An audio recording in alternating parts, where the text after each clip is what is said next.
Bien-aimés, voilà, l'an 2025 tend vers la fin.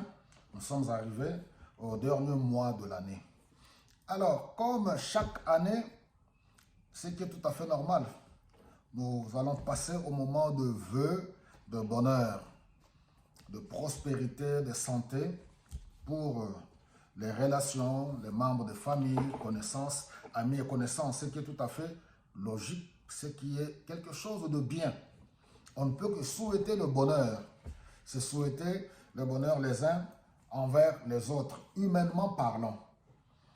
Alors, ici, je voudrais revenir sur un point où nous allons voir dans la troisième lettre de Jean.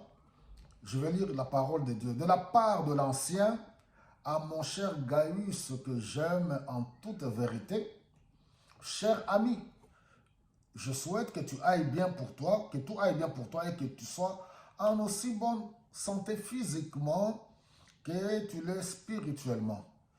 Des frères sont arrivés et m'ont déclaré combien tu es fidèle à la vérité et comment tu vis selon la vérité. J'en ai été très heureux. Rien ne me rend plus heureux que d'apprendre que mes enfants vivent conformément à la vérité. Ce qui me frappe ici, c'est deux personnes se connaissent. L'Ancien qui écrit à Gaius, et je sors un peu du contexte de ce passage, mais ça reste quand même le même, pour voir que, comme je l'ai dit, comment avons-nous marché durant toute l'année 2025? C'est d'abord la question qu'on doit se poser. Je n'interdis personne de pouvoir souhaiter à ses proches, amis, connaissances le vœu de bonheur. Non, je n'interdis pas, qu'on se comprenne bien.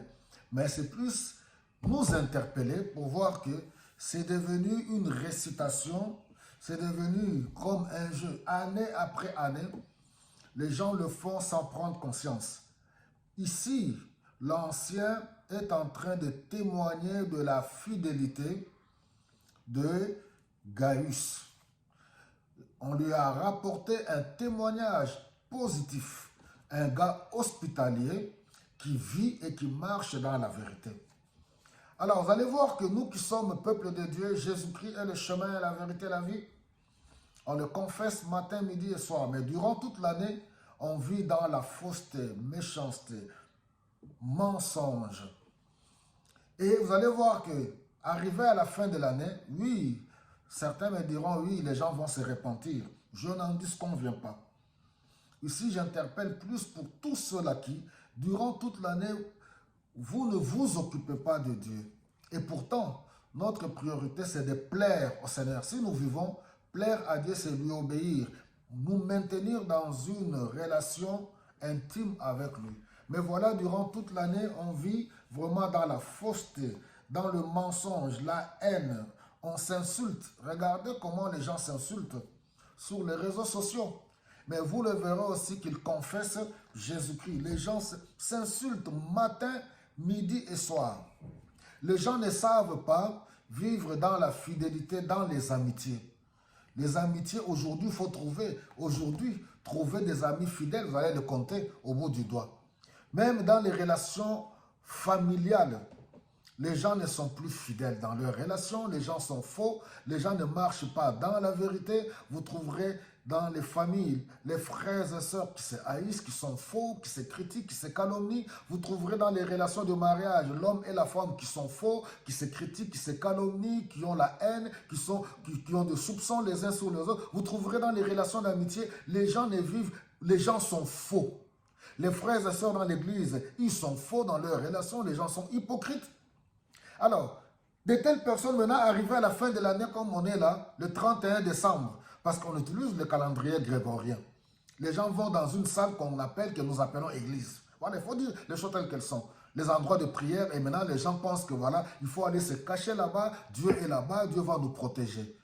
Mais bien aimé, il est plus que temps de devenir sérieux. J'ai toujours dit, la marche chrétienne, ce n'est pas un jeu d'enfant, où on peut vivre comme on veut, et puis directement à la fin de l'année, le 31, voilà, on a vécu dans toute l'immoralité, fausseté, on est faux, et les uns vis-à-vis des autres, et pourtant Dieu nous voit. Et c'est à la fin de l'année, le 31, on pense qu'on va aller se cacher dans cette salle pour prier et pour commencer à pleurer, avoir des petites voix, un semblant de consécration. Et rebelote, janvier, février 2026, on recommence encore la même chose. Voilà mes bien-aimés, donc se souhaiter le bonheur c'est quelque chose de bien. Et c'est tout à fait humain. Et je pense que dans le plan de Dieu, Dieu ne nous veut que du bonheur. Il dit que je connais les projets que j'ai formés sur vous, projets de bonheur et de paix. Ici, l'ancien est en train de souhaiter la prospérité. Dans vos versions, c'est écrit que oui, je souhaite que tu prospères à tous égards comme l'état de ton âme. C'est-à-dire que sa vie spirituelle est prospère. Il veut que sa vie physique aussi puisse prospérer, qu'il soit en bonne santé, qu'il réussisse dans tout ce qu'il entreprend. Mais alors vous, quand je dis vous, c'est-à-dire nous, dans cette époque ici, avec toute notre méchanceté, est-ce que vous pensez que vous le méritez qu'on vous souhaite tout ce bonheur? Vous avez été méchant, faux durant toute l'année 2025. Et les gens savent dans la famille que vous êtes une mauvaise personne. Les gens savent que dans les relations, dans l'église, vous êtes, et vous aussi, vous attendez qu'on vous souhaite le meilleur. En tout et pour tout, que Dieu nous ait pitié de nous, que Dieu ait pitié de nous. Il est plus que temps de revoir ces choses, de redevenir sérieux, voilà, de rentrer en soi-même et de changer notre façon de voir les choses. Que Dieu vous bénisse abondamment.